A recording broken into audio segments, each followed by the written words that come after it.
ഞങ്ങൾ മുണ്ടേരിയിൽ നിന്നാണ് ഞങ്ങൾ 40 അംഗ സംഘമാണ് ഞങ്ങൾ ഇപ്പുറത്തേക്ക് കടന്നിരുന്നത്. അതിൻ്റെ ഇടയിൽ ഈ പരപ്പൻപാറക്ക് സമീപത്ത് വെച്ച് ഞങ്ങളൊരു 3 ബോഡി പാർട്ട് കിട്ടിയിരുന്നു. പിന്നെ അതിൽ 22 പേരെ ഞങ്ങൾ തിരിച്ചു വിട്ടു. കാരണം അത്ര എഫിഷ്യൻ്റ് അല്ലാത്ത ആളുകളുണ്ടായിരുന്നു. അപ്പോൾ അവരോട് ഞങ്ങൾ പറഞ്ഞു നിങ്ങളത് തിരിച്ചു പോയിക്കോ. പിന്നെ ഞങ്ങളെല്ലാം സെർച്ചിലേറ്റ് ഇനി അഥവാ രാത്രി ബോഡികൾ കിട്ടിക്കഴിഞ്ഞാൽ മുകളിലേക്ക് കയറി കഴിഞ്ഞാൽ ഇറങ്ങാനുള്ള ആക്സസ് ഇല്ല. അപ്പോൾ ബോഡി കിട്ടിക്കഴിഞ്ഞാൽ നമുക്ക് ചിലപ്പോൾ രാത്രി എയർ ലിഫ്റ്റ് ചെയ്യാൻ കഴിഞ്ഞിട്ടില്ലെങ്കിൽ നമുക്കവിടെ നിൽക്കാനുള്ള എല്ലാ ഫുഡുകളും സെർച്ച് ലൈറ്റുകളും നമ്മുടെ എന്താ പറയുക സേഫ്റ്റി ജാക്കറ്റ് അതുപോലെ പൊതുപ്പുകൾ എല്ലാം കൊണ്ടാണ് ഞങ്ങൾ പോന്നിട്ടുള്ളത്. അതിൽ ഞങ്ങൾ എന്ത് ചെയ്തു, വന്നതിൻ്റെ ഇടയിൽ ഈ ബോഡീൻ്റെ ഒരു കാലിൻ്റെ ഭാഗമാണ് ഞങ്ങൾക്ക് ഫസ്റ്റ് കിട്ടുന്നത്. അത് ഞങ്ങൾ ചെറുതാണെന്ന് വിചാരിച്ച് ഞങ്ങൾ മാന്തി നോക്കുമ്പോൾ അത് പുറത്തേക്ക് നിൽക്കുന്ന ഒരു കാലിൻ്റെ ഭാഗം മാത്രമായിരുന്നു മടക്കി വെച്ച നിലയിൽ. ഞങ്ങളത് മാന്തി എടുക്കുന്നതിൽ ഒന്നും എക്യുപ്മെൻറ്റ്സ് ഞങ്ങളുടെ കയ്യിലുണ്ടായിരുന്നില്ല. ഒരു 2.5-3 മണിക്കൂറോളം ഞങ്ങൾ 3 മണിയായപ്പോഴാണ് ഞങ്ങൾ തിരിച്ചു പോകാനുള്ളതിലാണ് ഞങ്ങൾ നിന്ന്. അപ്പോൾ സ്മെല്ല് വന്നപ്പോൾ വീണ്ടും കയറി നോക്കുമ്പോൾ ഈ കാലിൻ്റെ ഭാഗം കിട്ടി.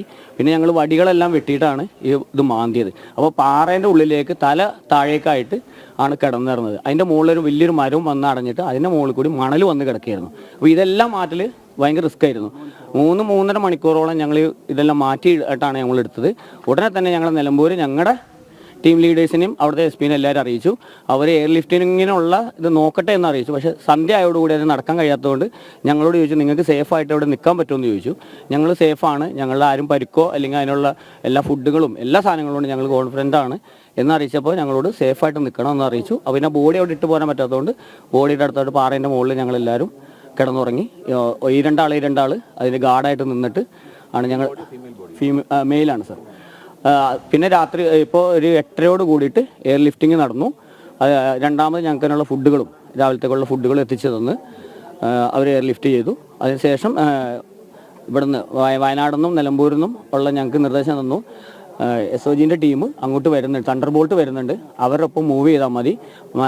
അതിദുർഘടമായ സ്ഥലങ്ങളാണ്, നിങ്ങൾക്ക് പരിചയമില്ലാത്ത ഏരിയകളാണ് ഇനി അങ്ങോട്ട്. അപ്പോൾ അതുകൊണ്ട് മൂവ് ചെയ്യരുത്, അവരുടെ ഒപ്പം മാത്രം ഇനി സെർച്ച് ആയാലും തിരിച്ചു പോരുകയാണെങ്കിലും അവരുടെ ഒപ്പം ചെയ്യാൻ പാടുള്ളതുകൊണ്ട് ഞങ്ങൾ അവിടെ തന്നെ ആൾട്ട് ചെയ്യായിരുന്നു. അങ്ങനെ ഇവർ SOG കമാൻഡേഴ്സ് എത്തി. തിരിച്ച് ഞങ്ങൾ ഇങ്ങോട്ട് കടത്തിൽ കുറച്ച് റിസ്ക്കാണ്, വലിയ വലിയ പാറകളുണ്ടായിരുന്നു.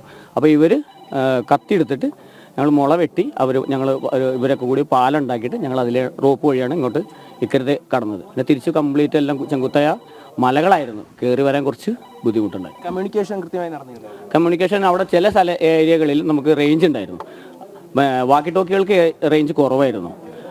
മൊബൈലിനും BSNLനും ജിയോക്കും ചില സ്ഥലങ്ങളിൽ ഉണ്ടായിരുന്നുകൊണ്ട് അവിടെ തന്നെ ഞങ്ങളിരുന്നു. ബാക്കി എല്ലാവരും കുറച്ച് മാറ്റിയിരുത്തിയിട്ട് അവിടെ 3 പേര് ഈ കമ്മ്യൂണിക്കേഷന് വേണ്ടി മാത്രമായിട്ട് ഒരു 10-12 മണി വരെ എല്ലാവരുമായിട്ടും എല്ലാ ടീമുകളും നമ്മളുമായിട്ട് നല്ല സഹകരണമായിരുന്നു. പോലീസായാലും അതിനുശേഷമാണ് ഞങ്ങൾക്ക് ഒരു ശരീരഭാഗം, ചെറിയ ഭാഗമാണ്, ഒരു മരത്തുമ്മ തങ്ങി നിൽക്കുന്ന രീതിയിലായിരുന്നു. അത് അഴുകിയിട്ടുണ്ടായിരുന്നു. അപ്പോൾ ഞങ്ങൾ വിളിച്ച് ചോദിച്ചപ്പോൾ ഞങ്ങളോട് പറഞ്ഞത് നിങ്ങളതിൻ്റെ ചെറിയൊരു പാർട്ട് അഴുകി നിന്നിരുന്നതായത് DNA-ക്ക് വേണ്ടിയിട്ട് ചെറിയ പാർട്ട് എടുത്ത് വരാൻ പറഞ്ഞു. ബാക്കി ഞങ്ങൾ അവിടെ സംസ്കരിച്ചു. അതാണ് ഉണ്ടായിട്ടുള്ളത്. ഇല്ല, എല്ലാവരും ഫുൾ ക്ലിയർ ആണ്. അത് നമ്മുടെ ഈ ഊരേൻ്റെ ഇവിടുന്ന് ഇങ്ങനെ കുറച്ച് ചെറിയ ഭാഗമാണ്, അത് അഴുകി എല്ല് കുറച്ചൊക്കെ ആ സാമ്പിളാണ് ഞങ്ങൾ കൊണ്ടുവന്നിട്ടുള്ളത്. അതിന് ഞങ്ങളിപ്പോൾ കൈമാറും.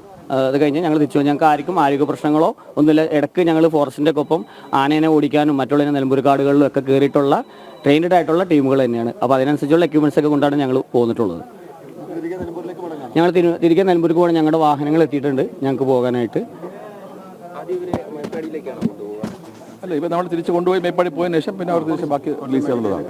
നിങ്ങൾ അറിയേണ്ട കാര്യം എന്ന് വെച്ച് കഴിഞ്ഞാൽ ഈ ഓപ്പറേഷനിൽ കഴിഞ്ഞ 7 ദിവസമായിട്ട് കണ്ടിന്യൂസ്ലി ആദ്യ ദിവസം മുതൽ അകത്ത് ഓപ്പറേറ്റ് ചെയ്യുന്ന ആൾക്കാരാണ് സ്പെഷ്യൽ ഓപ്പറേഷൻ ഗ്രൂപ്പ്. അവർ ഈ ഏരിയയുമായിട്ട് വെൽ ട്രെയിൻഡ് ആണ്. ഇത് നമുക്കറിയാം, ഇവർ ഓപ്പറേഷൻ എല്ലാം തണ്ടർബോൾട്ട് കമാൻഡോസാണ്, എല്ലാം കമാൻഡോസാണ്. ഈ ഇത്തരം ഇതൊക്കെ ആയിട്ട് അവർ ബന്ധപ്പെട്ട് ട്രെയിൻ ചെയ്ത ആൾക്കാരാണ്, എക്യുപ്ഡ് ആണ്, ട്രെയിൻഡ് ആണ്. ഇവരെ പോലെ തന്നെ കുറച്ചുകൂടെ പ്രൊഫഷണലി ചെയ്ത ആൾക്കാരാണ്. പലരും ഉത്തരാഖണ്ഡിലും മറ്റും ജമ്മുവിലും കാശ്മീരിലൊക്കെ പോയി ട്രെയിൻഡ് ആയിട്ട് ആൾക്കാർ ഈ ട്രെയിൻസൊക്കെ. അതുകൊണ്ടാണ് അവർ തന്നെ നമ്മൾ ഈ കഴിഞ്ഞ ഒരാഴ്ചയായിട്ട് ഉപയോഗിക്കുന്നത്. അവർ തന്നെയാണ്, അവർക്ക് ഏത് കണ്ടീഷൻസിലും ഇറങ്ങിപ്പോകാൻ പറ്റുമായിരുന്നു. ആദ്യത്തെ അവിടെ നിങ്ങൾ അറിയാം, ഫസ്റ്റ് ഇൻസ്റ്റൻസിൽ ഫസ്റ്റ് ഉണ്ടാക്കിയ തടിപ്പാലം ഉണ്ടാക്കിയതും ഞങ്ങളുടെ SOG ടീമാണ്. അതുവഴിയാണ് ആൾക്കാർ നമ്മൾ അന്ന് ട്രാൻസ്ഫർ. ഇവർ തന്നെയാണ്, ഇവർ എക്സ്പീരിയൻസ് ആൾക്കാരാണ്, ഇവർക്ക് അറിയാം, അവരാണത് പോയത്. പക്ഷേ അത് സക്സസ്ഫുള്ളി നമ്മൾ ഇവരെ റിക്കവർ ചെയ്ത് കൊണ്ടുവരാൻ പറ്റുന്നതാണ് ഇത്. അപ്പോൾ ഇതൊരു ജോയിൻറ്റ് എഫേർട്ടാണ്, എല്ലാ ഡിപ്പാർട്ട്മെൻറ്റും ജോയിൻറ്റ് എഫേർട്ടാണ്. അവർ തിരിച്ച് വന്നു എന്നുള്ള വലിയ സന്തോഷം. അതുകൂടാതെ അവർ ബോഡി റിക്കവർ ചെയ്ത് മാത്രമല്ല ഒരു ബോഡി അവർ ക്രിമേറ്റ് ചെയ്യുക എന്നുള്ളത് വലിയൊരു സന്തോഷമാണ്. ഒരു ബോഡിക്ക് പറ്റാവുന്ന രീതിയിൽ അവർ ചെയ്തിട്ടാണ് വന്നത്. ബാക്കി നമ്മൾ നോക്കുന്നുണ്ട്. മജീദിനും അതുപോലെ തന്നെ അവിടെ പോയ SOG ടീമിനും എല്ലാവർക്കും വെയിറ്റ് ചെയ്യാം. Thank you.